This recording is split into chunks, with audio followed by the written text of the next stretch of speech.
What's going on, everybody? We've got a lot to talk about today. If you haven't already heard, Disney is in talks with Fox to buy most of Fox. Now, this is a big deal for a number of reasons. It's not final yet, but what we do know we can talk about, and what this might mean we can speculate, because this is a very exciting time. So, first thing I want to talk about is what they're actually in talks for. So they're in talks to buy most of Fox, but the things they're not looking at buying is Fox Sports or the news and the local affiliates or Fox Business, but pretty much everything else they're looking at buying. And this is a big deal for a lot of reasons. One of the reasons that this is a big deal is for Star Wars. This is one of the reasons why I'm talking about it. So, if you grew up with Star Wars, you remember you will have seen this opening fanfare before all of the original 6 movies, and this was before we would see a long time ago in a galaxy far, far away. You always saw this, and part of that was because Fox helped finance the original Star Wars. This gave them permanent distribution rights to Episode 4: A New Hope, which is pretty interesting. Now, they also have distribution rights for the other 5 original movies, but those expire in a couple of years. But for A New Hope, it's permanent. Now, this has obviously been a little bit of a hamper to Disney and their plans for Fox, because if somebody else has a stake in what they can do, then that's certainly a problem. So I think that's something that factored into this deal, but this is a big deal. Now, this could potentially mean a lot for Star Wars. This could mean maybe new bundles, new versions of unreleased footage that we haven't seen before. Maybe the original theatrical editions re-released in high definition on Blu-ray or new formats, or just certain other things that maybe they wanted to do that they couldn't do. So this could potentially open up a whole lot of stuff. There might have even been some legal stuff in there that might have stopped them from using certain parts of the original trilogy with the new theme parks and other things that they're trying to do with Star Wars. Overall, though, this is a very good thing for Star Wars. If you can get all the bits and all the ownership under one roof, then nobody's hands are really tied. So it allows them to do a lot more stuff. But there's other things that Disney owns that are also affected by this. One part is the Marvel properties. So if you remember the abomination that was Fan 4-Stick, then hopefully we can finally get a good Fantastic Four reboot, because this is another one of Fox's properties that Marvel had sold to them a long time ago. I would love to see an actual Fantastic Four in the Marvel Cinematic Universe. I think that's where the Fantastic Four kind of work best, is when they're working on a greater global problem that have other people involved. I would love to see Peter Parker and Reed Richards and Tony Stark kind of working together. You can have the Illuminati, you can have all of that stuff. It would just be awesome, and not just stopping with the Fantastic Four, but X-Men. X-Men really. I mean, how much awesome would be in having Wolverine finally team up with the Hulk and Spider-Man. I want to see Spider-Man, the Hulk, and Wolverine on screen at the same time. I've always wanted to see that, and now it looks like there might be a chance. Although Sony does still have the rights for Spider-Man, they've at least been working with Marvel and Disney with that. So there's still the chance that we can see that.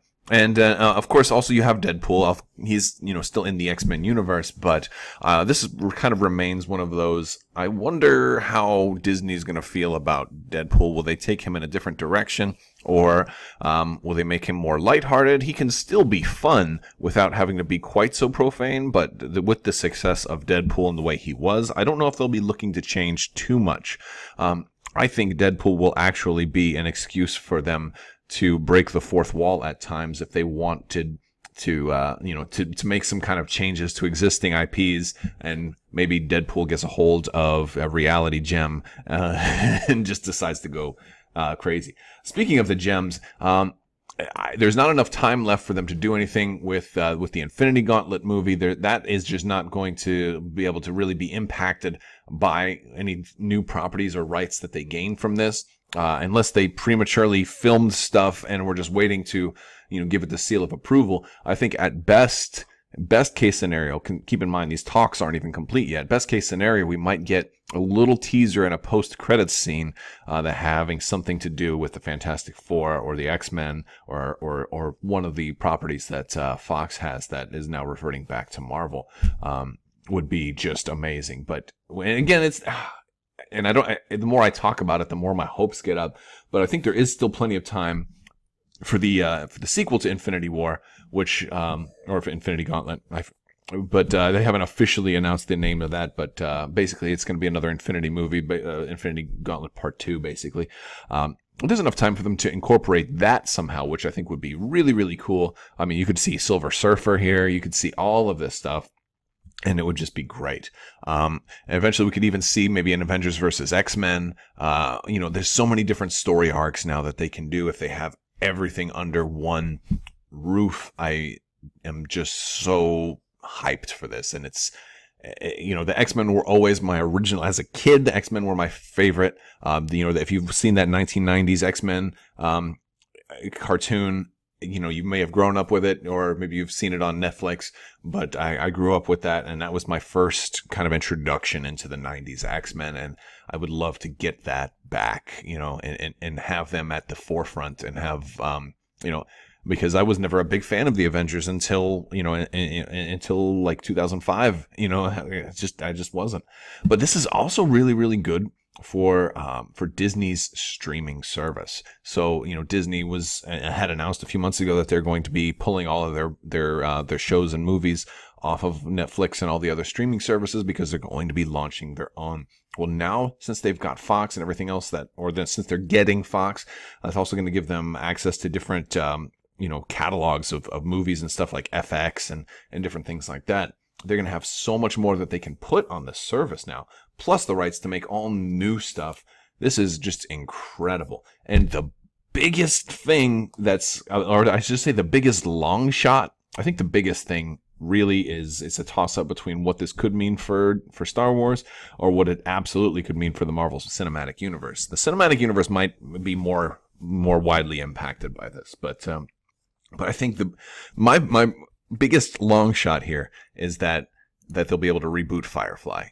That is what I'm really, really hoping for. And this is kind of my question to you. Do you think it's doable? I mean, the people aren't that old yet. We did lose Shepherd Book, and Alan Tudyk could come back maybe as a twin brother or something like that. I don't know. But I'll have to think about this one some more and kind of work out a plausible way to do it. But if you're not familiar with Firefly, you need to be. It's probably the greatest show ever made, and that's my opinion. But let me know if you agree. What would you like to see Disney do if this deal goes through? What are you looking for? What do you think is the biggest impact? And how do you think this is going to affect everything? Should they reboot Firefly? Let me know in the comments below. If you like this video, give it a thumbs up. Make sure you subscribe and click the bell for alerts so you don't miss out on any of my new giveaways. I have another giveaway coming up that I'll be announcing later this week, so stay tuned for that. And thank you guys so much for watching, and have a great day.